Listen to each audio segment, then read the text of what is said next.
Hello again. So, what are we doing here, huh?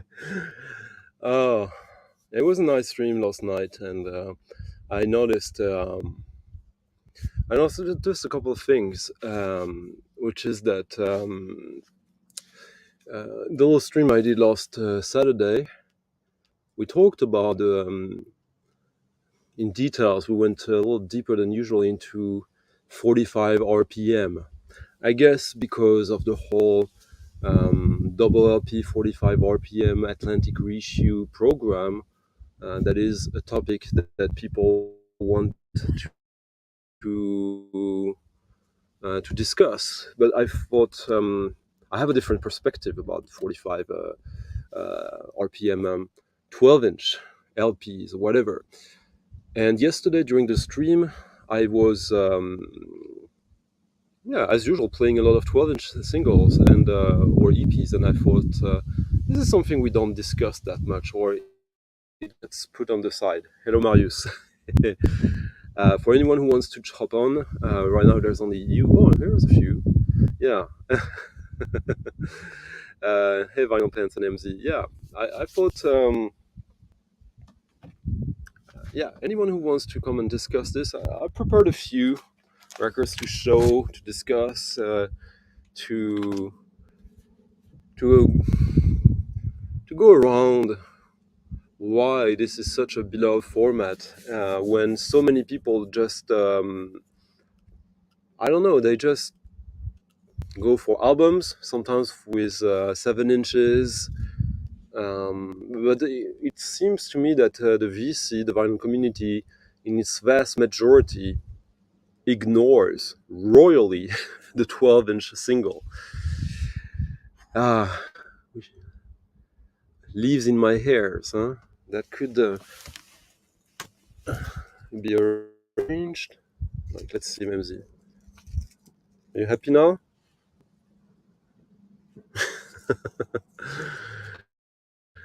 Some roads, but yeah.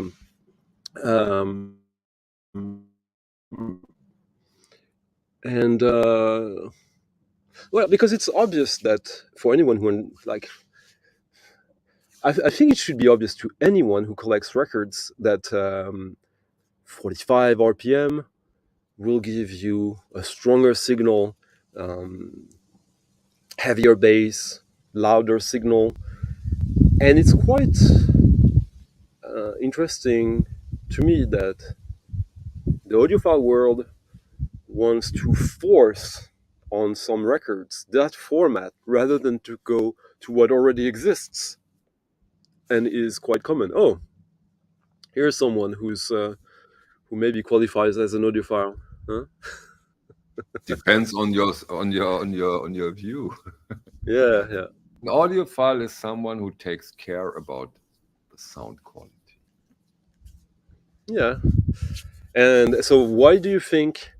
Did you hear what I was just saying about how currently a lot of audiophiles are forcing on what they want, the format that makes the most sense, rather than to go investigate what already exists in that format, the 12-inch 45 EP or single?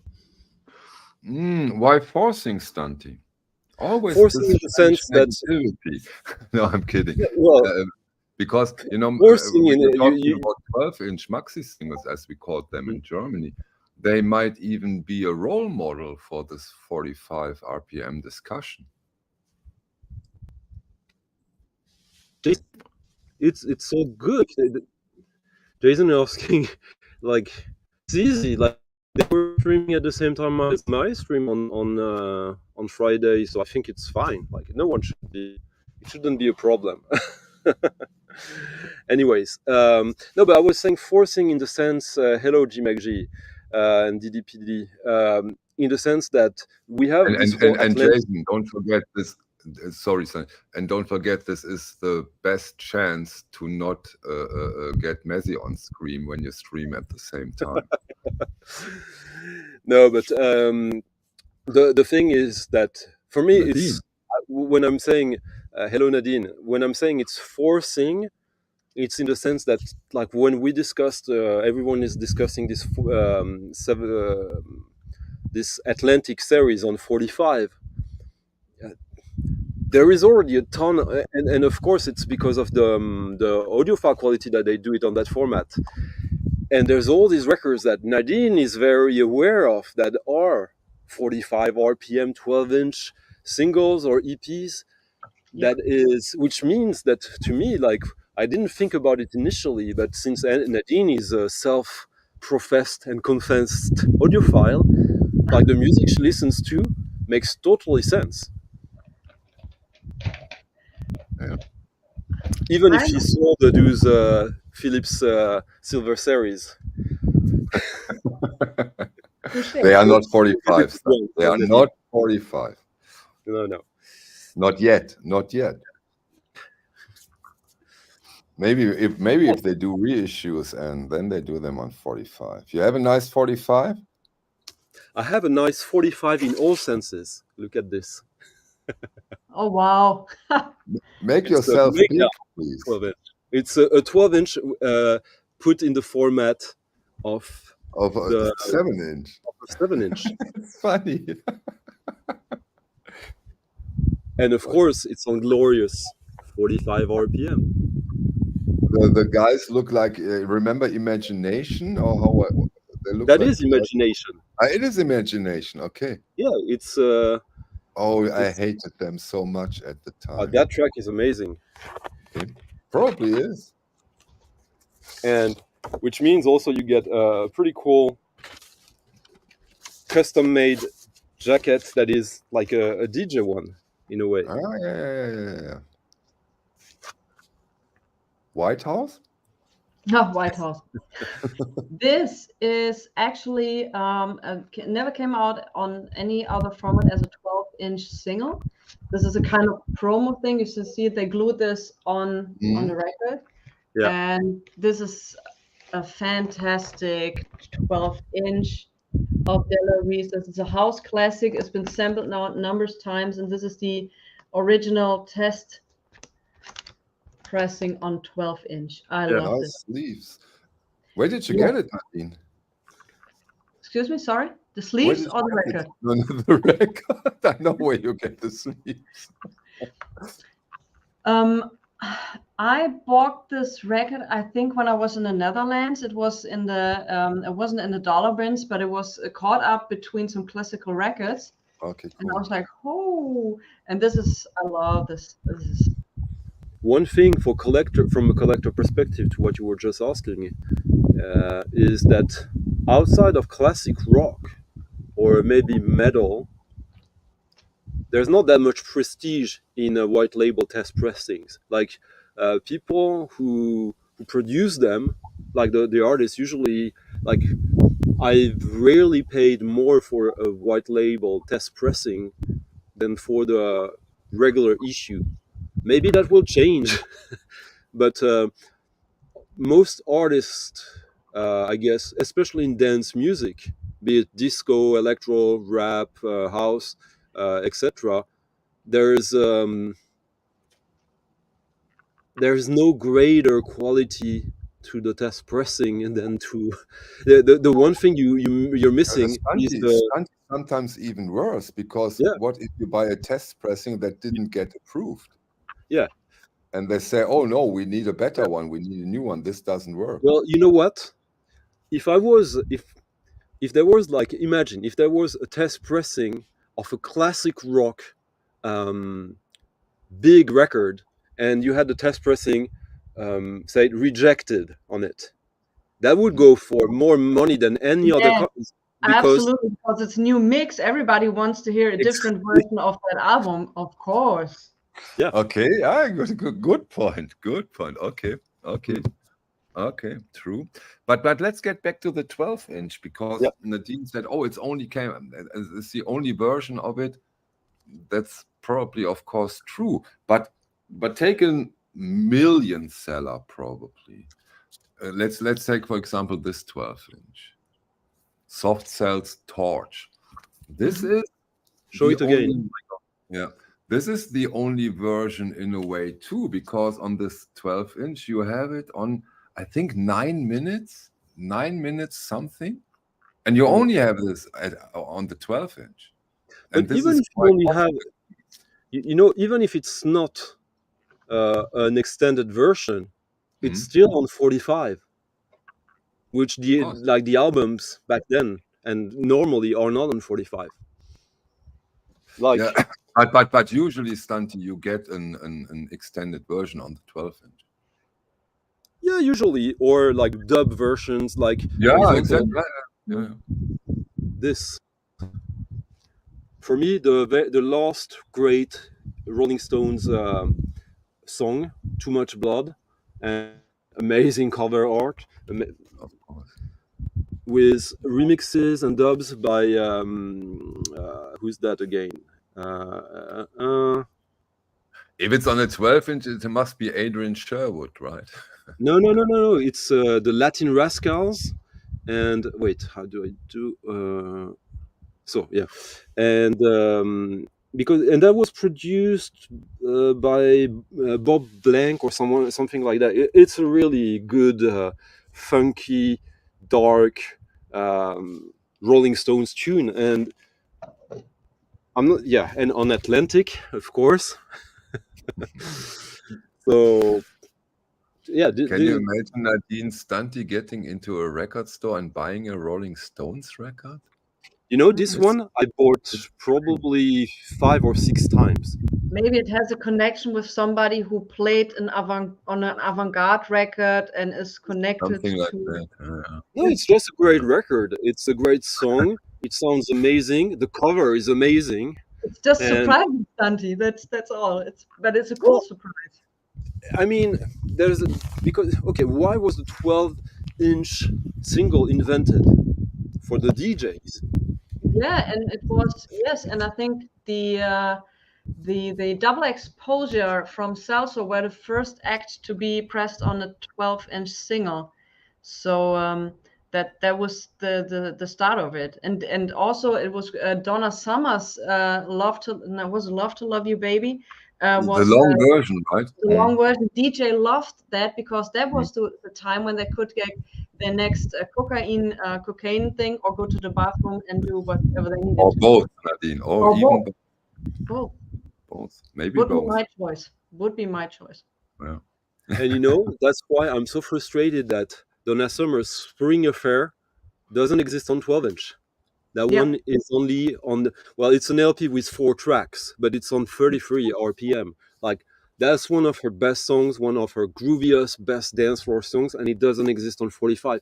Because like, some people complain about the fact that, okay, well, you only have one song, or maybe two. But when you have that many records like Nadine, you, Michael, and me, I usually when I put a record on, I choose the song, and listening to that song makes me think of the next song I want to play. So it's never an issue. It's actually great. I wish that all my records only had one track on 45. You know, when I saw the topic, I thought of two things, uh, and I just remembered because of your stream now. I remember that when the 12-inch came up, there was already and immediately a discussion amongst my friends and me that they do sound better because they are on 45. And I remember that was the very, very, very first time we talked about the possibility of a better sounding record. The very first time. And immediately the discussion, yeah, but they are too expensive. It's only one song. But So again, that's the thing. sound always correlates somehow with it's too expensive, as it looks like. No, I honestly, if you are I have here. This is a first choice disco track. Dr. Love was tremendously successful. Mm. Um, this you can get for. I bought this as a DJ copy for €5. There Yeah, are yeah, now, yeah. Yeah. You Yeah. can buy these tremendously cheap, and there are versions on it which you can find nowhere else, remixes, Hmm. as on this 12 inches. So, and there is $5. Yeah. Of course, I buy it. Hop on, But Harris, if you can. no, By the way, this Harris record, Griffin. it's my favorite Cocteau Twins song. It's the Spangle Maker. And this 12-inch version is not that much longer, but it's due to the fact that they make a very, very dramatic turn on this song, which they don't do on the album version, that makes this song so much better to me. And again, you only can get it as a 12-inch, this version. And it's, as you said, nowadays it's not expensive. You can easily No? get And it. there's so many records also, like for example, Madness, House, a Mhm. House. Mhm. That's by far their best song, in my opinion. At least from that album. I only need that song from the album. I don't need the album. And if I can have that on 12-inch single, which I had prepared it, but I forgot it in the studio. Uh, Whenever I want to listen to that song in the best possible conditions, it will be on the 12-inch. So, Yeah. and if I want to listen to it, I will never listen to the other songs. I don't care for them because as soon as I listen to a song of that level of quality, I want to go to something on the same level of quality next. I mean, it's obviously subjective, but I know that when I played it, the next song I want to play will maybe be like Small Town Boy, the extended version on 12-inch, which I also have, Good example. or Yeah, Bronze Beat. Yeah, good two example. songs that are exactly the same versions on the album. It's not extended as on the single. It's this single. Deutsch-amerikanische Freundschaft, darf. Der Volker der Prinz, Ja, der Mussolini. There, the two best songs ja. of of deutsche-amerikanische Freundschaft on Mhm. one Ja, okay. beautiful 45 12-inch Virgin. Yeah, 45 RPM. Sometimes they can be 33, which is still better. A song on 33 on a 12-inch single will still sound better than on an LP with other tracks. Of course. Physics. Mama. Yeah, and remember Yeah, when we were at teens. least Genesis and not Heinche. Yeah, Oh. Heinche. Hey, Oaken Shield. Yeah, I remember also when I was young, a teen. Like sometimes, buying an album is maybe a bit intimidating in a way Why? because you don't know. Because back then we didn't know how the music was. When you were buying a 12-inch, usually you knew at least the one song, which meant that you knew what you were getting. Plus, you had some bonuses, some surprises, the B sides. Yeah. You're right. Yeah, but sometimes it also feeds you into the let's call it main album. You have the 12-inch, you love it, and then you get into the main album. Yeah, absolutely. But there are so many albums that have one, two songs, and the rest is Yeah, and like, also those Stunty, those one-hit wonders, pop yeah, music, absolutely. or you probably know this, one of the best songs of the 80s, Nowhere Girl. Look at the jacket, come on. Wait. It's such a beautiful, and the Well, song, I I love think it. you should pull out one of the best examples. Bela Lugosi's Dead. You mean this one? Yeah, this makes only sense on 12-inch in my opinion, Yeah. and it's by far, far the best song in the whole discography of that band. There's not a single track they did that is half as good as this one. Come Just on, think this about, she's on parties. No, what? Help me out. What is but the just real? think. Remember the intro, the long intro on Bela Yeah, Lugosi's Dead, of with course. just It's a the rhythmic fantastic song, guitar. but not the only fantastic song from Power. Well, that's subjective, obviously, but yeah, it's and also one fun thing is that most of the records that Nadine is showing and like stuff like I, I'm assuming now, like sorry, but like something like that. Of course, Mhm. obviously also the great generic sleeves from. So this is Midnight Rhythm, Working and Slaving, I Need Love, like extended version, amazing. So these, as Hi, Nadine. as Nadine was saying, they're not rare. They pressed a lot of these, sometimes more than the albums, sometimes in some cases. But as soon as you reach the 90s, oh well, even there, like sometimes like the 12 inches will be like very small quantities compared to the album. Some, I mean, there's no general rule. You can't say that it's always like that, even by times. But for example, this, Michael, I'm sure you know this. This is From the biggest one 2000, by, from uh, 2000. yeah, Mm, Headhunter. mm. Nice, nice, This is nice. also again a hit, and I guess that's one of the points. Maybe like on 12-inch, you want the hits. If there is, if you like to have the albums like as an audio file and all that, yeah, but the hits you want to have them also on 12-inch singles. I would assume if you go to the end of the logic of the whole thing. But one question for Nadine and you. If I remember correctly, and correct me again, like you always do when I'm wrong, it started with the hits, right? Yeah. The Single-Auskopplung. So we have a single, this should go into the chart, and then you have the 12-inch. But there was a turning point when sometimes you get records, and I think it was in the 90s, when you get them only as a 12-inch. No, And that's then the 80s. That's the 80s. Yeah, the EPs. the Uh, 80s, yeah, 80s, early 80s, probably even some in the 70s. tell me, give me some examples. Uh, well, this on Factory. This was released. Yeah, this is a 12-inch single. Oh, yeah, this was maybe released on an album after, but like, um, what example? Well, on for example, the first two EPs of Diff Jazz on 4AD, 92, 93, no, 82, 83, 84. Only not a single track of these on an album. Yeah, Um, but that is also this is also very, very, very early for a maybe they were not able to do it. no, Nadine, no, they were. examples?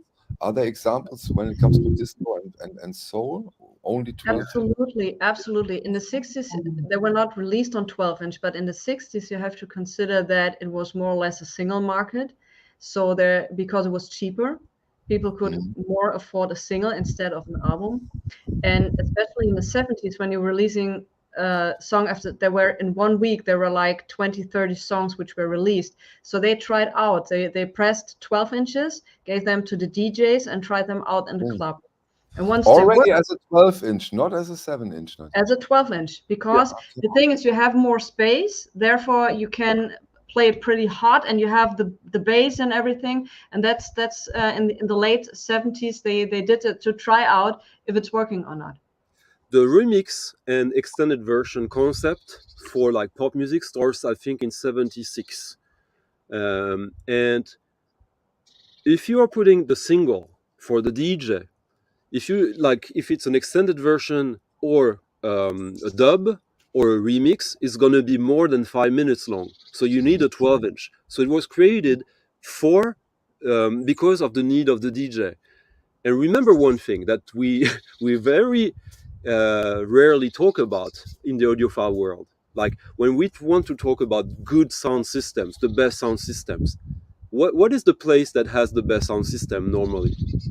The The club. club, the Club. disco. Exactly. That's the only place that was that has a commercial purpose that is solely dedicated to sound. Mm.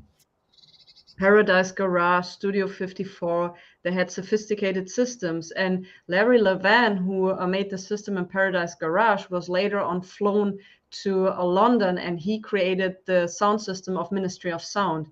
that world famous club. So he was the one who implanted all of this. So that was the sound was the most important thing. So most of the time you couldn't get alcohol in these clubs. And Okay. so you could get drugs, but not alcohol. So they made, but you came there for the sound system and for the sound. And when you had your drugs, you had the party of your life. What time are you talking now, Nadine? Early Late 70s? 70s, late Late 70s, 70s. late 70s. There So were with also with the disco movement? yes, with the disco movement, there was coming money in, and therefore you had the money to buy the best speakers, the best turntables, reel-to-reel tapes, and all of this to do. In the early, yes, You Santi? didn't buy them, you built them, Yeah, actually. sometimes you have to build. You have to also there were light designers. You had someone next to a DJ who was setting the mood with the lights. Later on, it was then a little more automatic, but also there were light designers for the mood and all of this. So they really put effort into that. I think, like, if you think about, hey Frank, Hey, what's if you going on, think guys? it's good, discussing 12 inches, and for Yeah, anyone who's been in a good club, which has, like, when they talk about their sound system, you talk about your sound system when you're proud of it, and just the feeling of being in the middle of a dance floor with pumping super loud dance music, and you can speak to your neighbor and you don't need to shout. That's amazing. That So means true. when they So achieve true, that, Stanley. Mm. mm, when you achieve that, you know that that room probably will beat any audiophile demonstration room. That's such an important criteria that you think it's so loud, but it isn't, because you can almost talk naturally. I totally agree. You can literally talk on that level, and you will hear someone who's like 1 meter away from you. mhm. It's almost a transcendental experience. Susan Miller wants to know when And Nadine, you Nadine's had a next question? stream is coming up. Yes, Okay. sometime in October. I had so much to do. I couldn't do it in September, but sometime in October will be the next Soul Stream. Promise. There's one style of music that usually we think also on 45 and on 7 inch, but ultimately, as the music became even more experimental or experimenting, had longer tunes. It's reggae and dub. Mm. Okay. Johnny Osborne on this. Here is Gregory Isaac doing a cover, amazing cover of House of the Rising Sun in a dub version. And this sounds, even when the copies are a little bit damaged, some have some scratch and all that, you don't care too much because they sound so good. If they do, of course, it can happen that, yeah. But Stanti, please explain us, why do you keep your 12 inches outside? What do you mean? You are on the outside with your Oh, 12 yeah, inches. Is there a reason? Are 12 inches better kept outside of the house? Here is why I'm outside. That's a good reason. There you go. Hey, I just wanted to pop on. Someone had mentioned New Order, and when I was a kid, that's how I really got started collecting 12 inches. Is because of New Order. I used to search for everything I could find because there were so many variations, Mhm. and the graphic design of Peter Seville I thought was so incredible. And plus, when I was younger, it was sometimes hard to get enough money to get a full album. So, that was kind of the way to go. If you're just like a kid itching to get some new music, that's the way to go. Or it was then when I was a kid. Same here, Frank, because I Yeah. remember I got into records. How old was I? 19, 20. And there was this huge record store in Cologne. It was called Saturn. And for me, it felt more natural to get all those 12 inches to begin with, because I had a larger variety and more different records. And then long story, I make it short, I made audio cassettes for a very small club, not a discotheque, a club, and there I made some money with it, and then I could bought the albums after Hmm. I did this, and so I bought a lot of stuff, the audio cassettes, and then bought albums. That was Yeah. way easier. And also, if you made a mistake, Stunty, just sell it. It's not that I knew every record I bought. Way from it.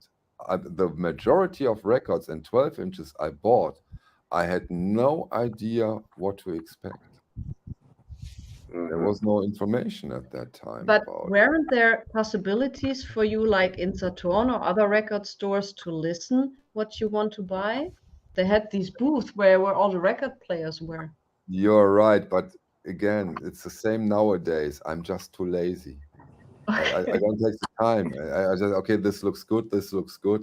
You're right, there were. You are but no, Yeah, no, I don't know how it's probably not quite as common now, but there was a time where if you had like a local record store, those people would get to know you, and then you would go in and they would already know, like, hey, you're gonna love this, like this just came out, Mhm, and they true. would play. If that happened, that's what happened to me. They would play stuff and just like blow your mind. Yeah. But you probably don't see that quite as much nowadays. Bye, Stunty. Yep. See ya. Okay, Once now again, let's. a snake. I hope it's not a snake. Hey, I'm I'm in Cleveland right now. There's a Devo festival. It's called Devotional. okay. So we're in Cleveland. I've got this like Yeah, I balloon. saw you on Instagram with that. That was hilarious. Yeah, yeah. So we're here. We're going tonight. So there's a lot of stuff going on there this evening. So we're heading out here pretty soon. Cool. And it's all about Devo. Did I understand? Yeah, 100%. It's called Devotional. And you already met Michael Pilmer? Yeah. Oh yeah. He had a little party on Thursday. So yeah, that was fun. Can imagine. Yeah, he's a wild character. Yeah, I can imagine that too. Yeah. All right, guys. Well, I'm gonna head out. Got a lot to do today, but just wanted to pop in for a minute and say hi. Yeah, thanks for doing this. Yeah, no problem. See you. See you, See, friend. I also need to go. My dog sitter is stopping the watch at 5 p.m. and I need to pick up the babies. Yeah, that's always important. How are they? Are they good? They are good, and I tried a new spray for the, you know how these, was ich meine, wie heißen diese Dinger, die nochmal Blut saugen für die Zecken? Säcker auf English. I don't know Säcker auf English. Ich auch nicht. Bloodsuckers. Bloodsuckers, exactly. Yeah. And the spray works wonders. It does, right? I could tell you stories. I Okay. ordered a whole bunch. Sorry, we're talking about our dogs right now. Sorry. But Sorry. it's before the dog was always sick, always with the medication was too heavy. But with this, tell your wife, thank you very much. I will. Okay. See you guys. Thank you so much. We'll watch it later on. Nice Bye. to see you. Bye. Oh, Yeah, now you're on the inside again. Yeah, I was losing. Like when I showed around, I kind of fucked up my signal. Okay. So yeah. Yeah, I'm always happy that if you lose as the host, it's amazing that StreamYard keeps the stream up, even if the host lost its connection, right? That's quite amazing. Yeah, my internet is weird today, but now it seems to be okay now. Just when I move around too much. But yes, it's there's so many like stuff Oh, that like this was one of the two singles of Love Secret Domain, and I discovered this long before the album, and and I mean because well, this has remixes by Midbeat Manifesto, which it's a shame that Frank left, but this is yeah, this is not maybe my favorite track. This track has aged a little bit, but back then that was probably my favorite track of them because it's probably the one time they really tried to be like dance floor, or like, catchy in a pop way. And they kind of succeeded, but it's this track, the original track, is on Love Secret Domain, and there are six or five different versions additionally. Yeah, it's pretty cool, but yeah, this is still a single. Then, because you got also the tradition of something that I'm sure you have some of these, Michael. Skull Disco, no, Skull I Disco, don't. which is the label of Shackleton. So they did 10 EPs. Both, like the first five were collected in a compilation, and the five after. There's two special releases that are exclusive to this, but Mm, um, but these, just to have these, as someone was saying earlier, like the thin jacket with the design that is made, not like, like a cover art. It's the mm. design of a 12-inch jacket, because you will have the hole, so Mm. it's kind of in between, Yeah. and I love this. It's such Yeah, a. yeah, yeah, but still, what really is very, very interesting, and I really learned a lot, is I wasn't aware that also what Nadine said, that very, very early on you have had those 12 inches. For me, in my small world, it came up in the 80s. No, yeah, in the 90s you even said, and yeah, the there's one thing we missed, which is that in 77 there's one thing that started that is called the remix service. Basically, these were uh, um, companies that would, for example, you take a big hit of I don't know, Sylvester in 77, Mm, and there's a dub version, there's an extended version, there's a radio edit, there's a mm, remix, mm, and they would use whatever they felt was great to build the best version possible for the dance floor, for DJs. mm, And mm. these records were either compilations of music, either pressed on 33 or 45, but often also 12 inches. And these were only made for the DJs. You could normally not find them in regular shops. You had to Mm. subscribe to these labels, which were called remix service. That's why you'd have to subscribe to the service, and you could only do that if you could prove that you were a professional working DJ. Oh, that's very Because, interesting. yeah, so basically these releases were tolerated by the record industry as long as they were not marketed for the masses. Yeah, but okay, when came people like Adrian Sherwood came to be? When did this start? When this 81, probably that 80, was 81. the 80s, right? When those all of a sudden those remix stars came to be, Yeah, but almost all Adrian of. Sherwood, he started with the dub. He did Mm, the, mm, but I would say that if you take some people like Tony Humphries, the Latin Rascals, Shep Nunes, and even before Patrick Coley, mm, if you've heard "I Feel Love" in a club, you probably yeah, heard the remix by Patrick Coley that was released in 2 years after the original 7-inch, and it's a 15-minute long version, so it's obviously on the 12-inch,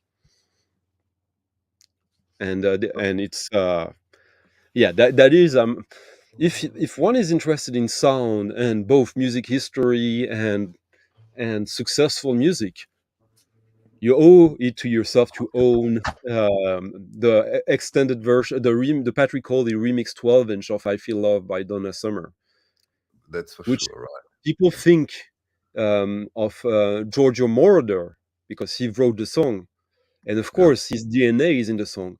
But what makes it exceptional and transcendental is the remix of that version by Patrick Coley, and that came out on Casablanca, if I remember correctly. But here's an interesting thing: it's a record I'm pretty sure I saw at your place. I have the 12-inch, but the one you have is not a 12-inch. Gas. Yeah, right. This is October, which Mhm. was originally released as a 12-inch in 1997. And years later, this was reissued as an extended LP. Because, True. yeah, And these are you know what? long. I need those originals because the reissues are terrible. Are there?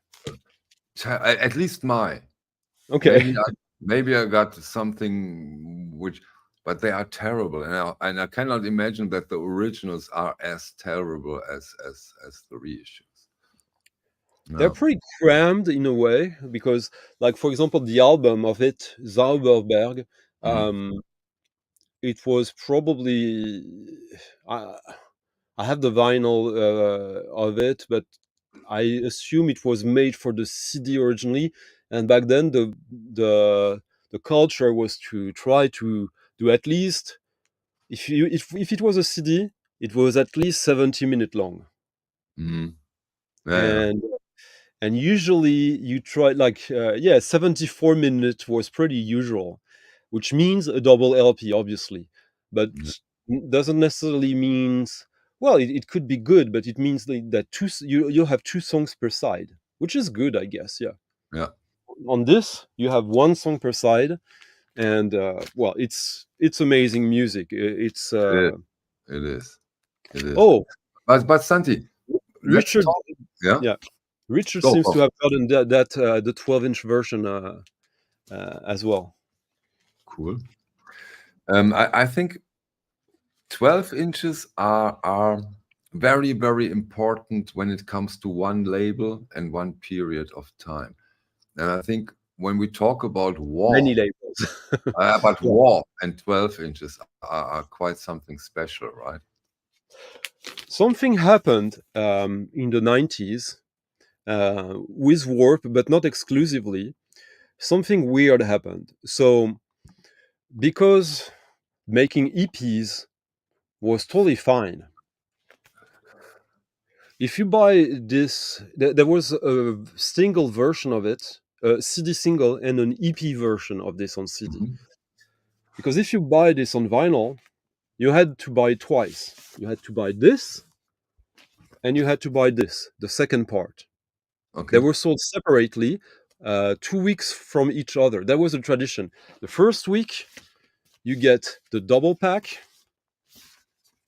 and 1 week or 2 weeks later, you get the second part. With, in this Okay. case, the remixes. The remixes are by himself. So, and sometimes it's just two EPs. That's an Um, odd tradition, Stunty. yeah. That's Well, it all. was also good business. You could sell two.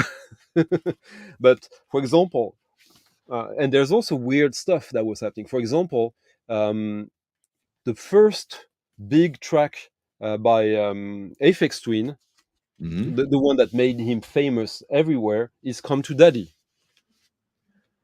It came out as a 12-inch single, and no, not "Come to Daddy." I mean, what's the one before the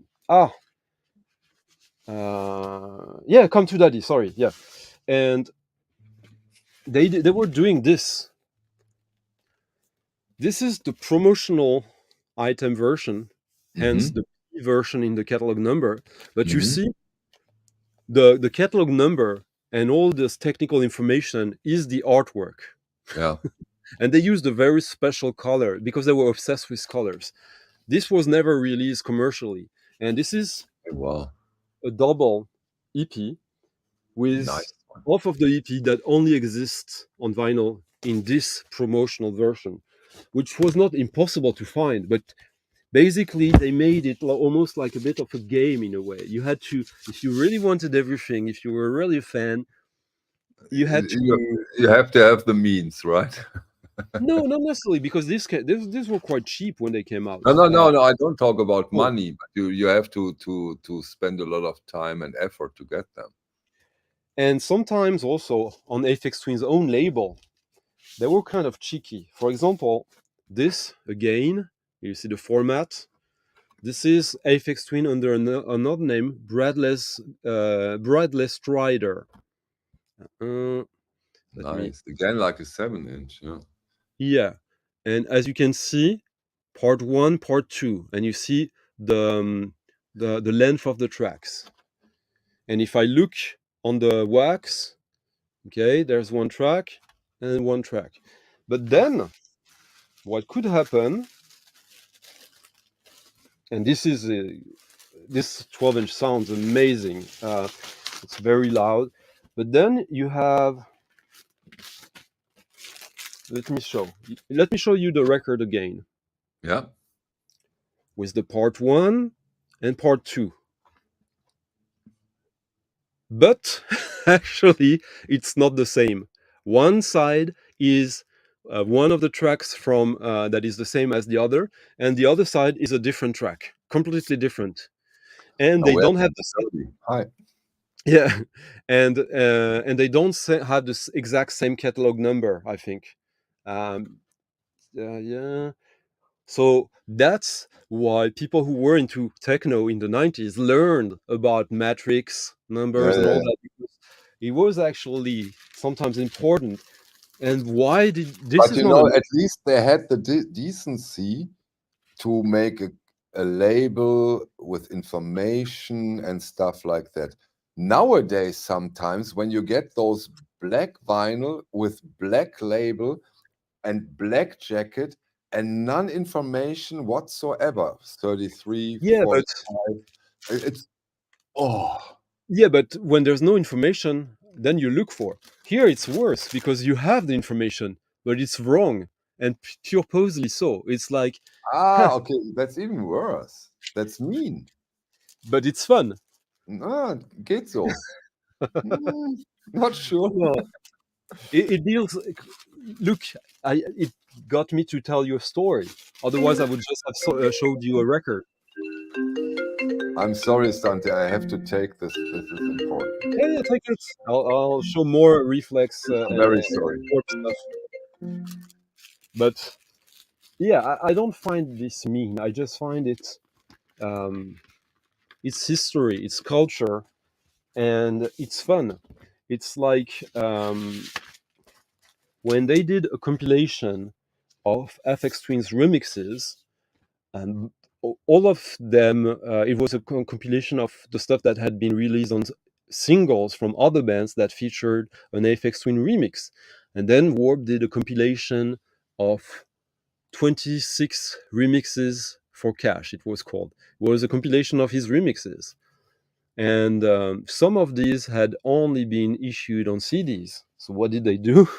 They did two mixes on a 12-inch for cash, which was never released commercially. It was only a promo. And yeah, here is one track that is actually a window liquor exclusive mix to this, and an exclusive CD track for Selected Ambient Works Volume 2 that was not on the triple LP. That is only here. And then there's also when Aphex Twin starts a new band, a new name, the TUS, and doesn't tell anyone. So first it's a 12-inch, and that 12-inch, then there was a triple 12-inch as well. But at first this was released, we had no idea what it was. And I guess because it's a 12-inch, it's you don't know who that is. It's a reflex release, so you kind of think, oh, I'll take a chance. It's easier to take a chance on a new name when it's a 12-inch than when it's an LP. Psychologically, I mean, uh, maybe it's not for everyone, and maybe it shouldn't, but it kind of was so for me. And yeah, the just the packaging of 12 inches. Oh, you can be so creative. Again, Aphex Twin under his Universal Indicator alias. This was the packaging. So you get the design of a sort of design, and you get the name.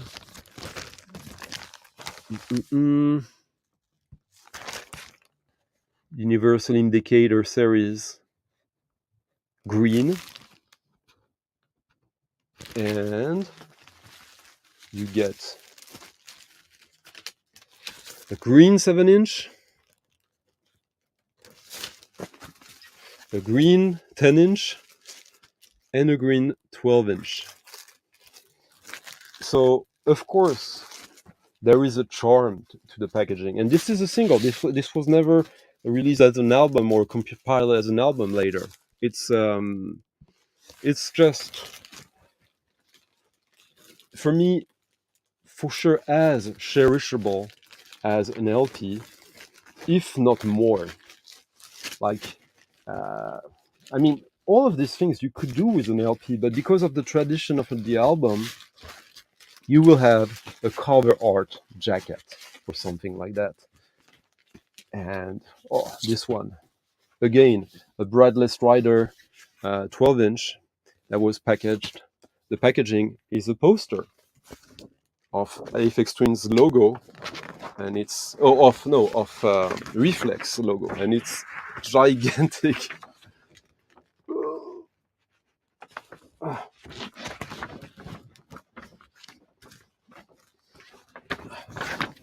Yeah, this was a bit crazy when this came out.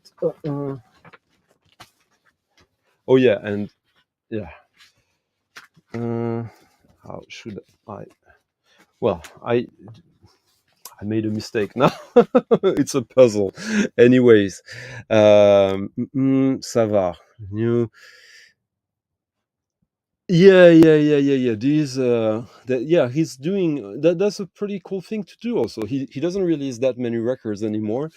He just released an EP, but that was the first one in 5 or 6 years. But in between, he's released half a dozen of EPs that are kind of mini LPs that he sells only at his gigs, and indeed go for crazy money after.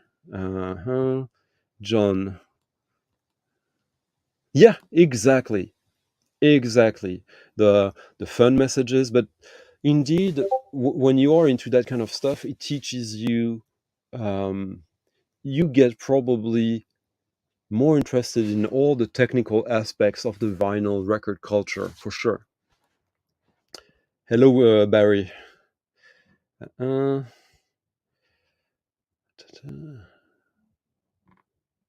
You'd love to have. Oh yeah. Like this. Even for me, no, I've kind of gave up on these. Like, I thought there was one that I really wanted, and I forgot also. Like, when we talk Aphex Twin, the Analord series, I bought them, and then I found in a secondhand shop the binder, which is basically a fake leather with a golden embossed logo of Aphex Twin, where there's like a plastic inner all attached. It's like a book binder for all 11 of the 12 inches. But to go back to why we were talking about that, it's so now we showed that it's fun to collect for many reasons, and especially if the music is good. But really, the sound of a 12-inch will always make it interesting. Like, so many times I bought like something on 7-inch, and I could have bought the 12-inch, and over the years, no, I need the 12-inch for many reasons, but including the sound. When you're a DJ, that's important, because if you get to play in a club that will have a greater sound system than most hi-fi salon you could encounter or create, then you want to have the best possible format, of course, but also just for yourself. If you have this audiophile perspective that is either the main focal point or just one of the basket of reasons why you are into that culture, then it's a no-brainer. And I know some people say, well, I'm never going to get into this like 45 cut of these LPs because I'm too lazy or blah blah blah, even in a positive way. Again, I guess maybe there is a generational aspect. When you are born in the 80s, or when you start to collect records in the 80s and 90s, the 12-inch single or EP is part of your ecosystem. So I guess there's a normalcy to it. There's nothing inconvenient about it. Or if you think there is, either you get over it, or actually you kind of get out of that scene. Hello, Ed.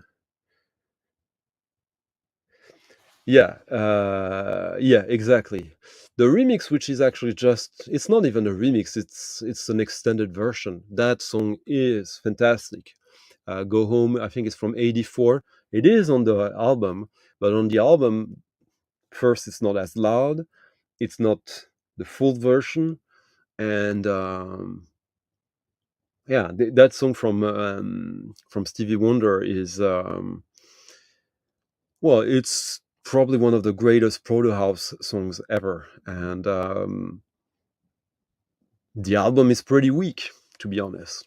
So no reason to have a whole album for only one song when you can have that song on the glorious 12-inch single at 45 or even 33. Sometimes it will still sound better than your 33 version on an LP if it's done correctly, which the same goes with the LP. And it's easier. It's easier to cut. It's less likely you make a mistake as the cutting engineer. There's less statistically chance that something like non-fills and stuff like that when you press the records. It's just wonderful. Yeah. What did Sava say?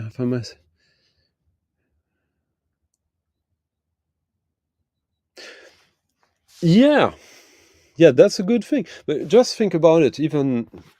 Even Nirvana, when you take "Smells Like Teen Spirit," never mind.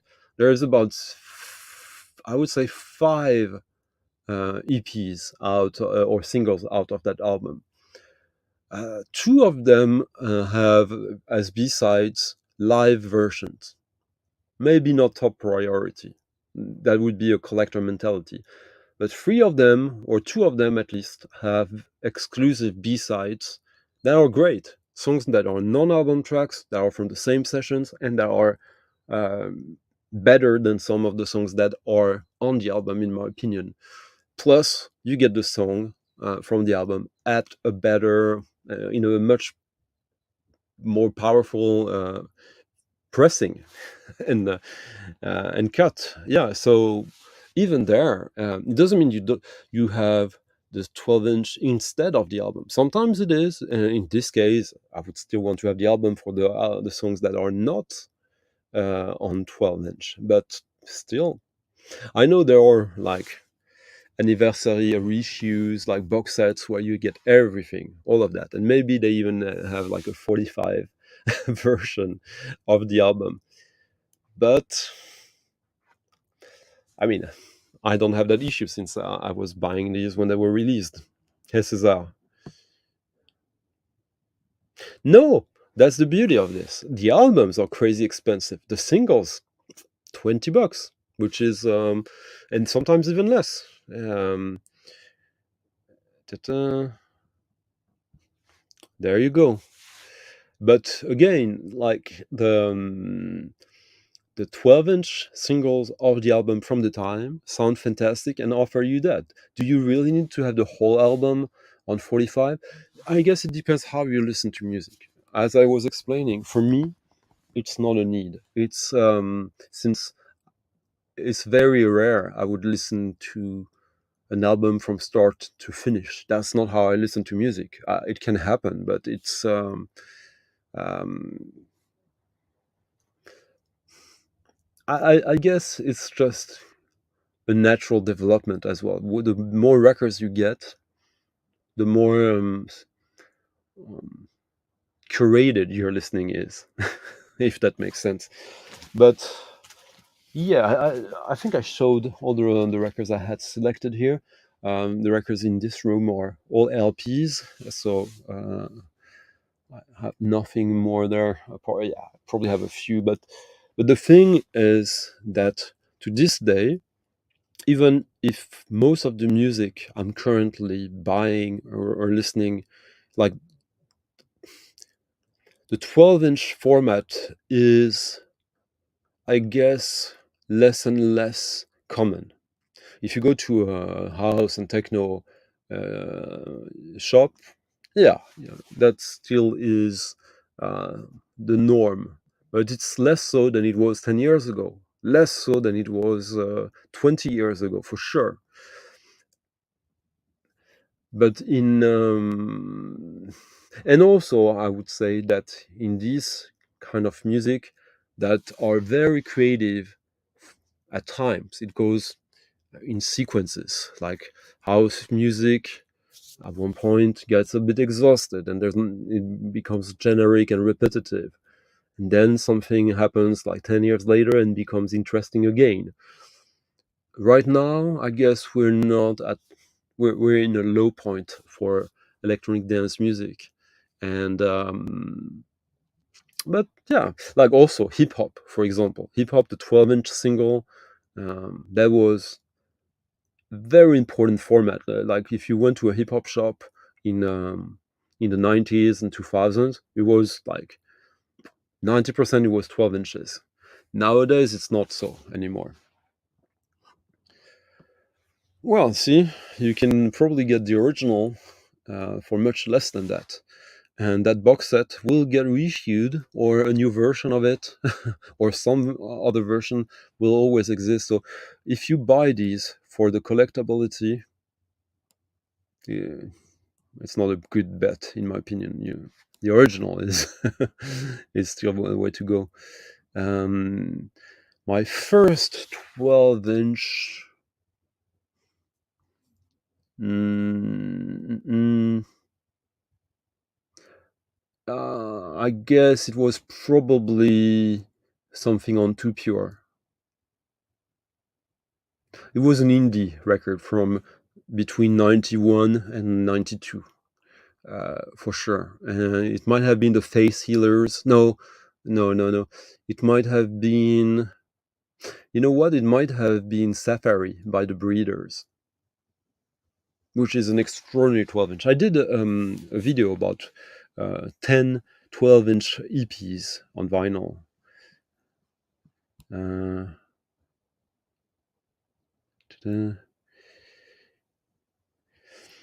yeah, yeah. I guess you just have to think of them as records. Like LP, don't make a difference between, like if you buy your records, if one criteria is how much minutes of music I'm gonna enjoy, I mean, yeah, why not? But for me, I can't afford to think that way anymore, and I don't think I ever did. That's true, and I would add to that, Harris. I would also add um, some of the early Bronski beat 12 inches. Small Town Boy, Hit That Perfect Beat, Slave to Rhythm. Like all of these are amazing and have amazing versions. Okay, yeah.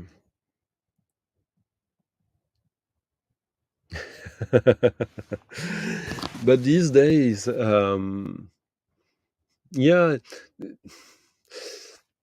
I I mean, record buying experience has changed so much as well. I used to go to the record store once or twice a week, every week during the week, not on the weekends.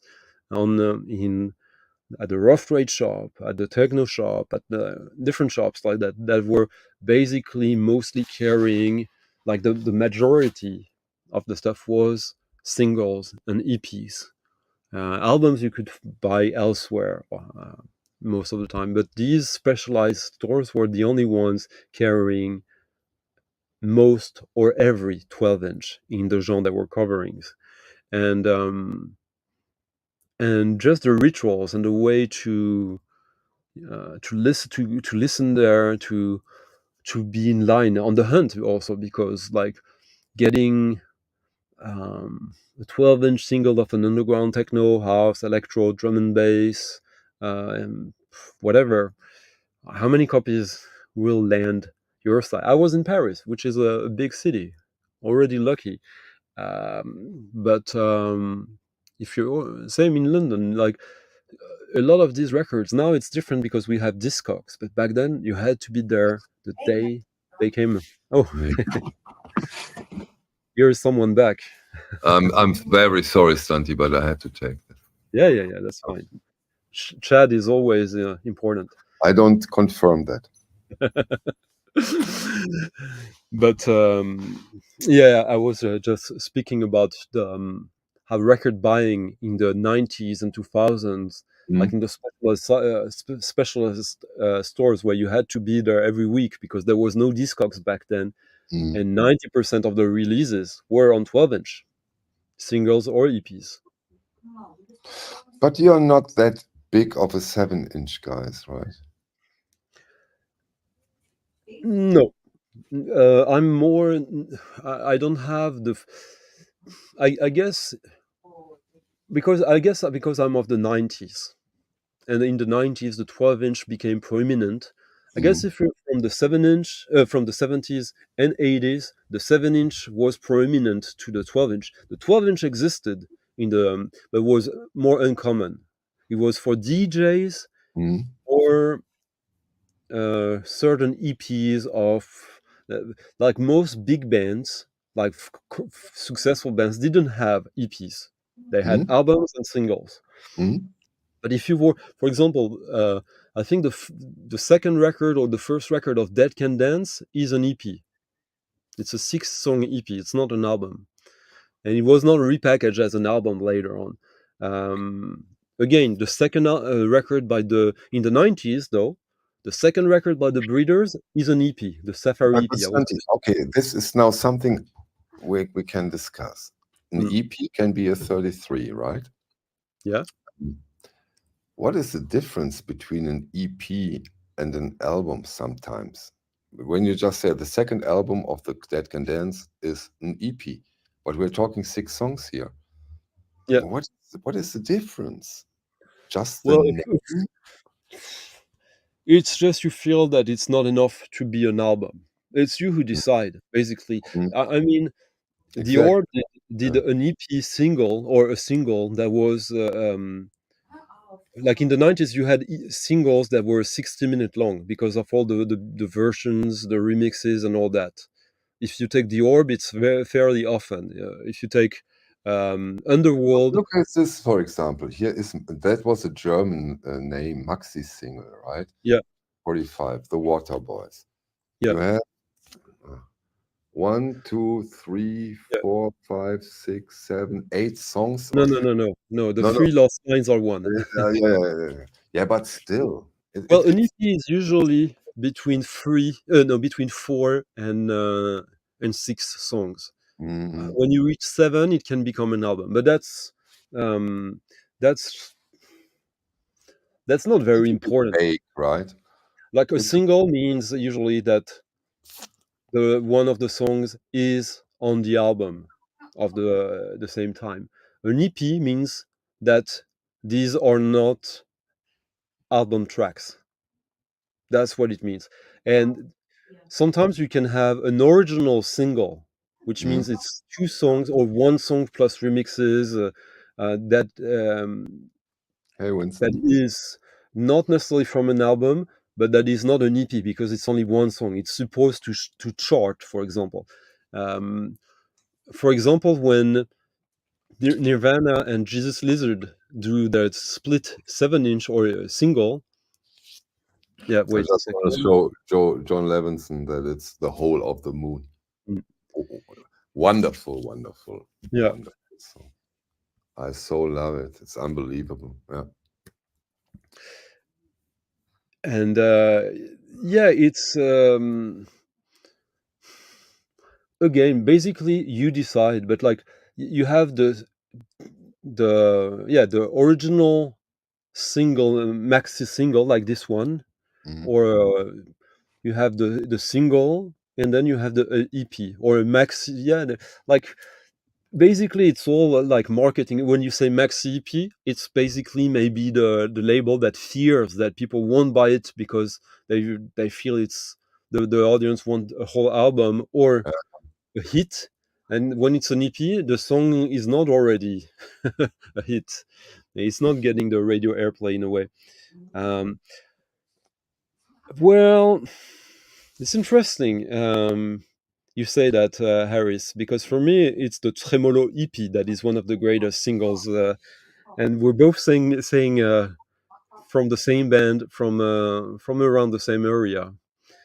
But I guess, yeah, like the 90s. And for example, if you take a band that everyone could love, if you're into rock, the Pixies, in my opinion, probably the band that has the biggest potential for crossover in all um, aesthetics and still be something quite special. Yeah. Uh, they have a bunch of singles, with B-sides that are better than most of the album tracks. And they're only on the B side of a Yeah. single. Then, back then, at least. Since Mhm. then, because of the success and the historical nature of the band, you have compilations of the B-sides and all that. But then think about it. If you want to think about it from audiophile perspective, when these singles were released, that's the closest you got a cut from the original master tape. Of course, no doubt about that. And I still wonder, and I'm still surprised and positively surprised, of course, in the most cases, how easy and how cheap you can get those 12-inch maxi singles. Hmm. It's amazing. It's amazing. If you see what some of those albums cost, especially when it Yeah. comes to the 90s stuff, and when you see the price of a 12-inch of a maxi single, it's beautiful. Beautiful. Of course, there are exceptions, no doubt, but in general. Yeah, this one, Into the White, is a B-side of one of the Pixies single, and it's top 3 Pixies songs. 100% I agree with you, Harris. Which, one thing when you're into 12 inches that is cool also, it teaches you to be a better collector, in the sense that you don't need to buy if you like that album okay, if we go with Nevermind, if I remember correctly, had 5 singles. Why would you buy these? Like, of course you could want to have all of these because you like all these songs and you want the best pressing of these. But if you think about also what you want extra, the B-sides, some of them have live takes. Maybe Mhm, you don't care for these if you're not a hardcore fan. mhm. So maybe you go just for the ones that have B-sides that you actually like, which is what I do with the Pixies. There are a few singles of the Pixies I don't have, not because I don't like the song, but because I don't think the B-sides are that good on these ones. So I only got the ones who have great B-sides, and then I would get maybe the 12-inch that has nothing I like apart from the title song, if I love that song as well. But honestly, for me, I wouldn't make it necessarily a priority because of money. um, and space, because sometimes, I mean, the album is good enough for me for this kind of music. Um, But I'm how, not how, saying I'm right. I'm not saying I'm right. Huh? when we talked about it at the beginning about, for example, a Soft Cell's Torch, 9 minute, Mm, 39 seconds or whatever, which is amazing in this case. It's such a better song than on the album. mm. Uh, how is it with the Pixies and Nirvana? You Well, don't that's have the thing. The extent. Pixies, their songs are usually 3 minute long.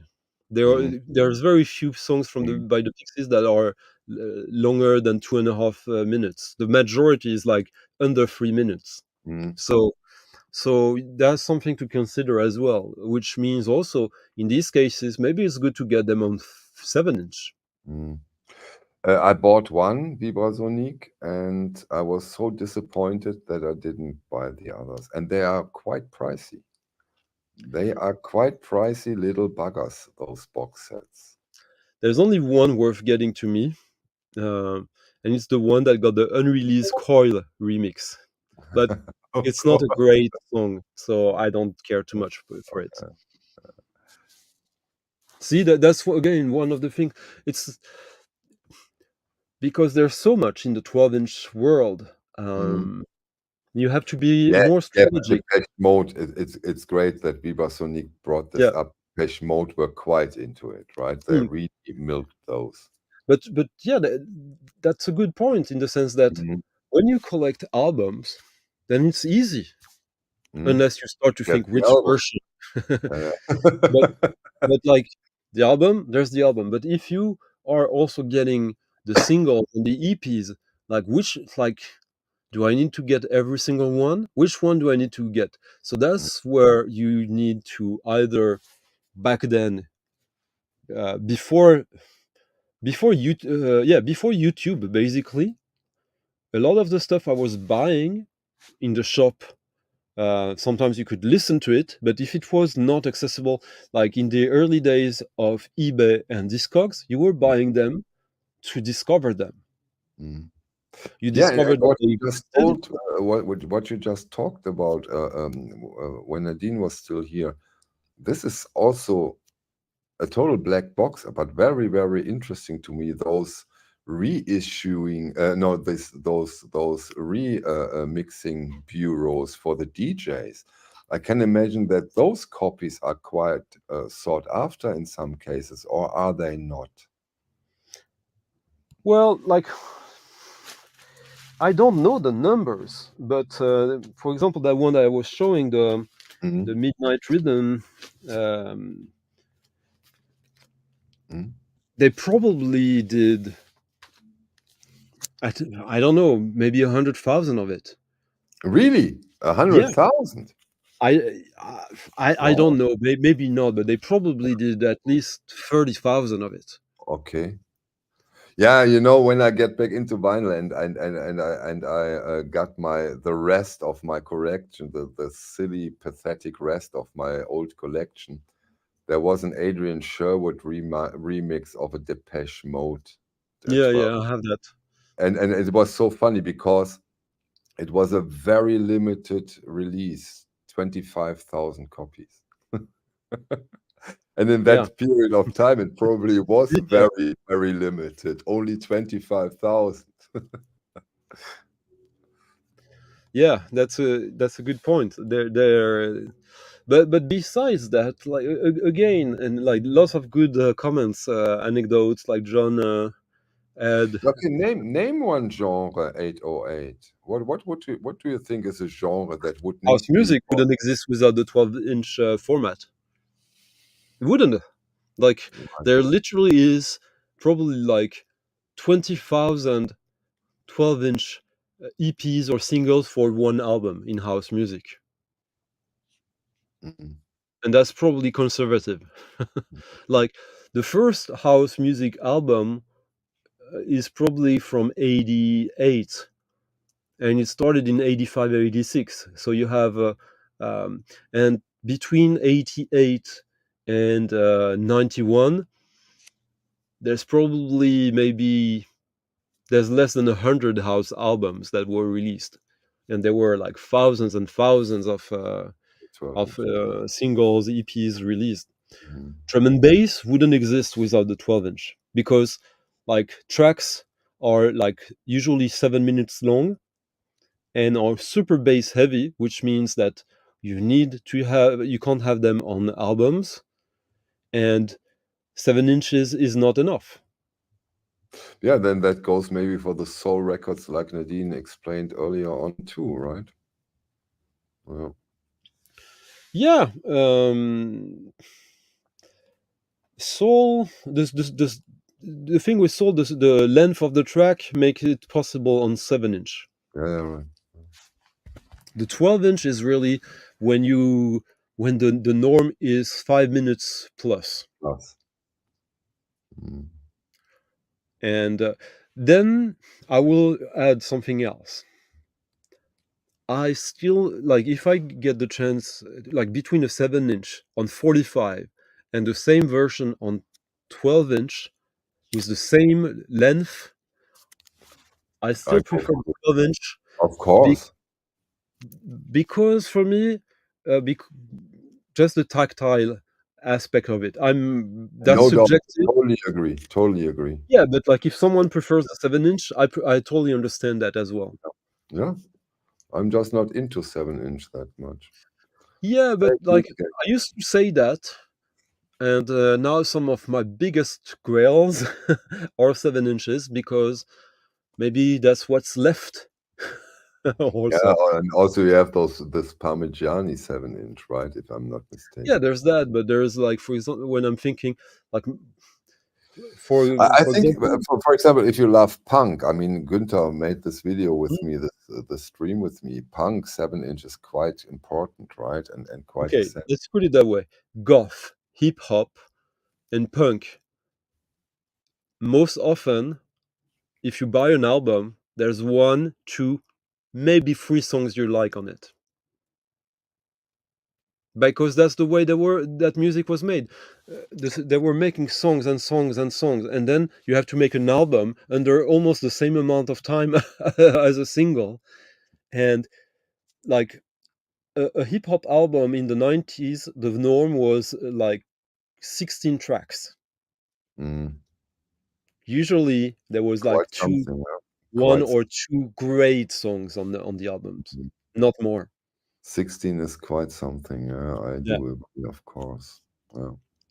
Yeah. And goth, like there's very few bands in goth that have like massive hits.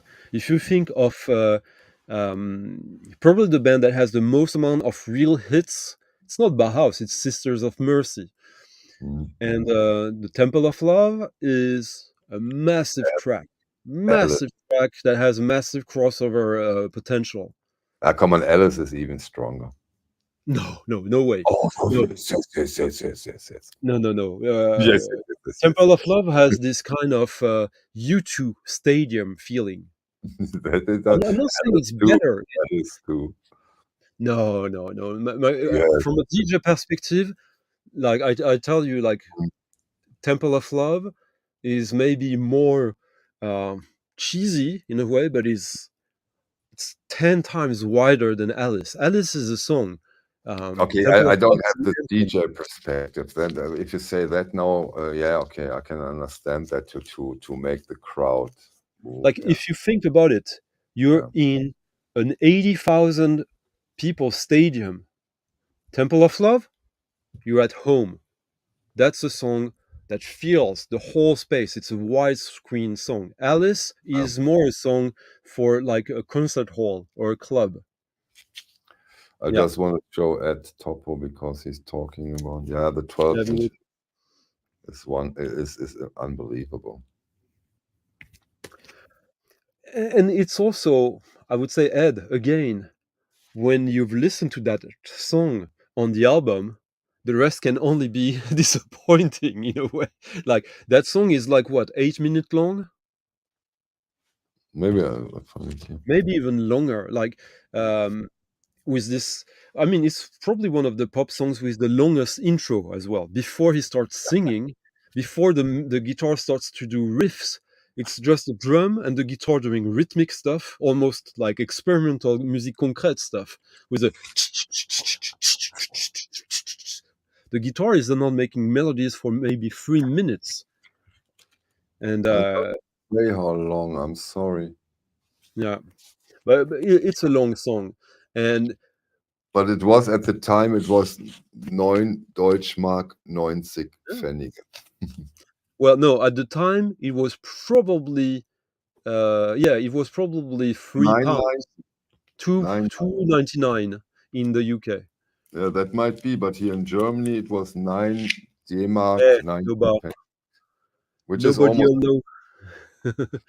But Ed, tell us, Ed. Ed is in the UK. How much was it? Like this was released in 1979, right? Or 80? I say 80, but Mm. And is it a golf song or is it a dub track?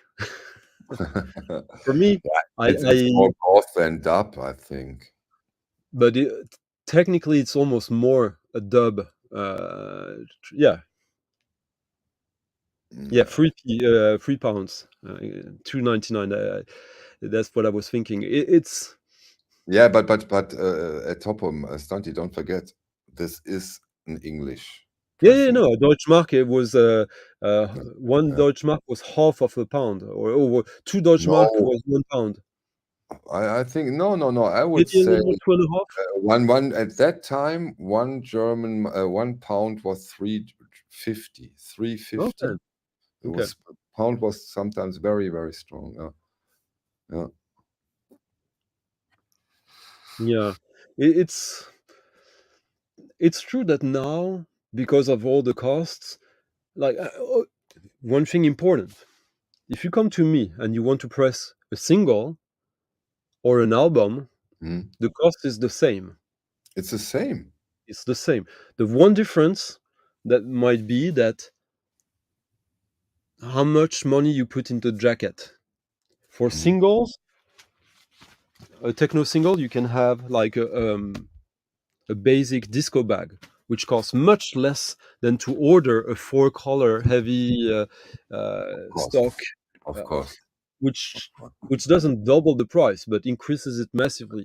But now the norm of a 12-inch, a brand new 12-inch, will be about €12, and an album will be 18, 20. Which means that when, as a label, you decide to put out a 12-inch, you already know that you're making less money. Mm. Mm. Then maybe you had to invest more on the band. Who knows? With the album, but Okay, the advantages are probably less recording and studio time, right? But I yeah, don't think that's nowadays that important, isn't it? the thing is that in the 80s, the single became a promotional tool for the album. Mm. In the 60s, it was different. The album was just an oddity. Like the singles were more important. In the 80s, it's changed. In the 90s, because of what our friends were saying, it became a little bit different since many genres existed only in the 12-inch format. There was no album to promote, not necessarily. But see, Philippe is saying about Temple of Love. Yeah, yeah. But it's it's a fan favorite. Anyways, we want to make the debate forever. But for me, my biggest grail of Sisters of Mercy and my favorite track, unfortunately, is only on 7-inch. Which one is it? Adrenochrome. Okay. And one thing interesting with the Sisters of Mercy is in their early, I mean, it's only the first album that is great in my opinion, or the songs from the first album or before that. A lot of the singles came out before they did the first album, and they re-recorded them for the album, and that has single come out. So there are some of their biggest songs that came out on 12-inch, two different versions, like one in 82, one in 83, and it's the same song but very, very different. I remember the Different 12 inches, those instrumentation. were those black jackets with one color and some Yeah, yeah, painting. You remember that? yeah, yeah. Blue, red, Yeah, they had green. a very good marketing with the Mm. design. Very, Mm. like, when you see a Sisters of Mercy record, you know it's them, 100%. Exactly, exactly. The only one that had, I saw them once when I was in London. I saw them in Kempton Palace. That was quite amazing at the time. I was Hmm. so excited. Yeah, yeah, I agree. I totally agree. They end up on the compilations. When I said the first album, I meant the first compilation. John, because they have 4 EPs that are kind of an album, because there were EPs that were not singles. And most people of my age discovered them in these compilations. Then you learn and you see the EPs. It's quite funny actually to go on YouTube and look for these reaction videos, listening for the first time, and people listening to Temple of Love, who are younger than 30 years old, Mm-hmm. or who are so far away culturally from that kind of music. Mm-hmm. And it's a quite interesting perspective for people who know that music, and sometimes even love it. And bien le bonjour à toi, Philippe. Hello, hello. And I just think that maybe it makes sense that okay, so now we're going back to the original thing, which is that now, since it makes sense that people who were into classic rock don't care too much about the 12-inch single, because that was not common for that music. But it's funny that now the audiophile, Liaison Dangereuse, also a non-album. This is an EP only. It's unbelievable. Yeah. Düsseldorf, by the way. The Düsseldorf. Yeah, the fact that now with this upcoming series, which is not new, like that now we have this classic rock and we fade to gray. Yeah, but that's a single. But I guess maybe it was a single before there was even an album. Yeah, probably the most. Yeah, that's a good example, because that's the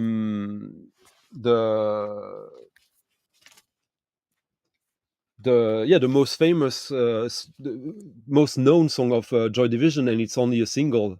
It was never on an album. And that's why I put it. Yeah. And yes, Harry, Aphex. look at what he writes and what I'm showing.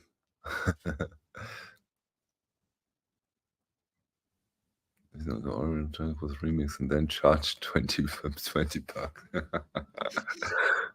I showed it when you were gone. Like these are the 2 tracks that were never on vinyl, and because that compilation was only on CD.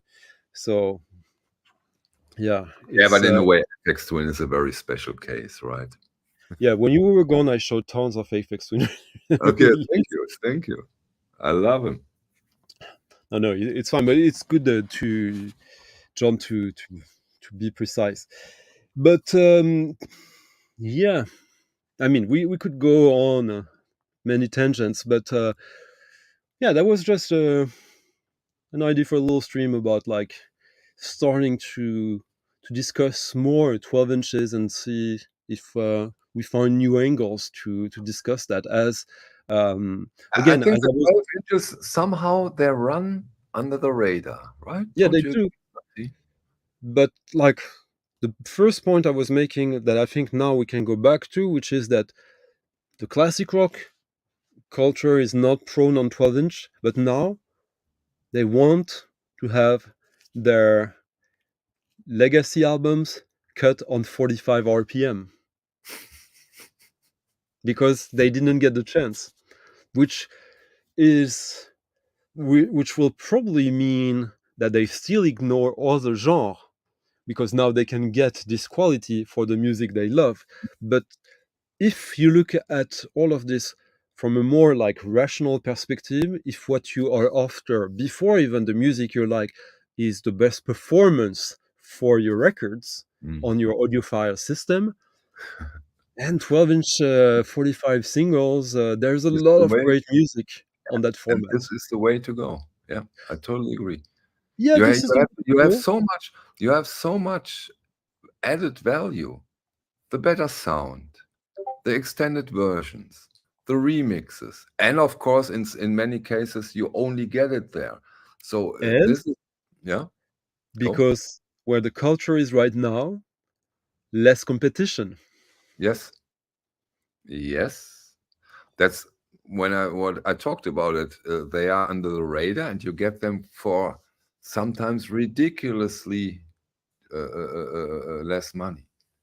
Again, for the longest time, the biggest rationale for people not to buy 12-inch singles that were, collectors was, well, there's not enough music on it to justify the price. When I said that was Yeah, from the very first day. I remember that when we got into them, the group I was with and bought records. They all said, "Hey, but come on, it's only one song, and there are 10 Deutschmarks. It's 16, 17, 18 for a whole album. That doesn't make you can sense." spend $300 on an LP, you can spend 150 on this 12-inch single. You can even spend 500, I guess. But that's not my Either way, point right now. But yeah, I agree. Yeah. in the sense that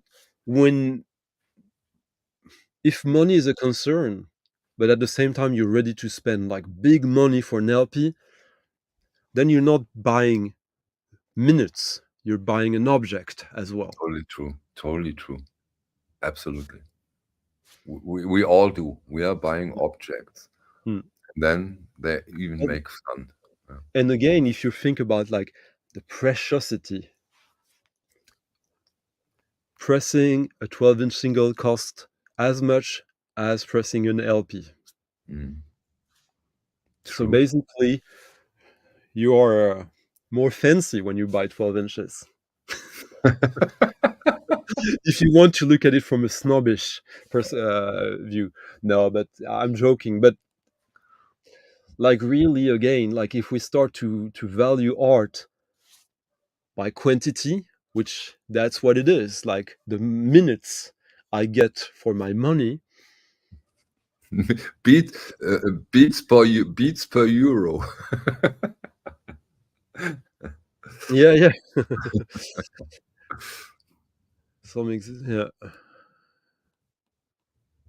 As I moved the public away from EPs in the US, I remember searching for Breeders EP. You really had to hunt for these formats if you're a big fan. Yeah, can imagine Well, some of it those. depends. If you were in a big city, you had to, again, you had to make a little bit of an effort, but it was possible. I You know, guess if Santi, when we are in Den Bosch in November, Mhm. we will look a bit for the 12 inches too, right? Yeah, absolutely. We Well, didn't. me, I always do, but like for Yeah, the you go through every bin, even the bin on the toilet by accident. yeah, but see, Yeah. it's the ultimate format for a lot of genres. If you say that, isn't it the ultimate format for all genres then? That's my point. But okay, think this through, Stanti. That means you are a huge fan of the new Atlantic 75 series. No, I'm saying it's the ultimate format for any genre. Mhm. So if I'm into these records for what they have into, then I would be a big fan of that, of course. Mhm. That was my point. Yeah. Yeah. Of course, I know that you're not so much into Bad Company. I mean, I know. it depends of your perspective. If you're only into the music, Then it doesn't matter. Then you can then stream. no, yeah, or then I can understand that. Yeah, like turning over, maybe it's a hassle. But if really one of your main perspective is also the quality of the sound, then I mean, it shouldn't be even a discussion. Like I knew about that when I was 15 or when I Yeah, was 14. Like when you exactly. start Yeah. to buy records, Yeah. you understand that. Yeah. Someone will tell you, or you understand it by yourself. So Yeah. the fact that it becomes a satellite point, not something that you consider every day, fine. But like, of course, the fact that we're talking about all that every day, live on streams But or on Sandy, let's videos. wait, before we stop. At top, I would say 11, 12 minutes max, top. 15. 15. 15. Yeah. Okay. But 15. ideally, um, 9 to 10, right? yeah, yeah, yeah. uh, 8. Like you would say that the Mm. ultimate performance would be 8 minutes per side. Mm. But if you go up to 11, 12, that's fine. It works. It works. That, Yeah. but 8, just to think like a 7-inch is 4 minutes per side, 12-inch it's on at 45. It's well, no, a 7-inch at 45 ultimate is 3 minutes. Really? Yeah. That's short. More than 3 minutes, you're not getting everything. But you can also do 7 inches at 33. Sure. Like when you decide the format, if it's 45 or 33, why we're talking about 12-inch on 45, it's because it's the biggest and the fastest. No, okay, let's put it that way. Then the ultimate format would be a 12-inch 78. That's the ultimate format. But let's not give anyone any bad No, ideas. no, please don't give them ideas because then I need a new turntable. All right, Michael. On that fun note, we'll talk later. And thank you for everyone who stopped by. Thanks. That And was fun, Stanty. Thanks for doing this. all right, talk to you later. Bye. Bye.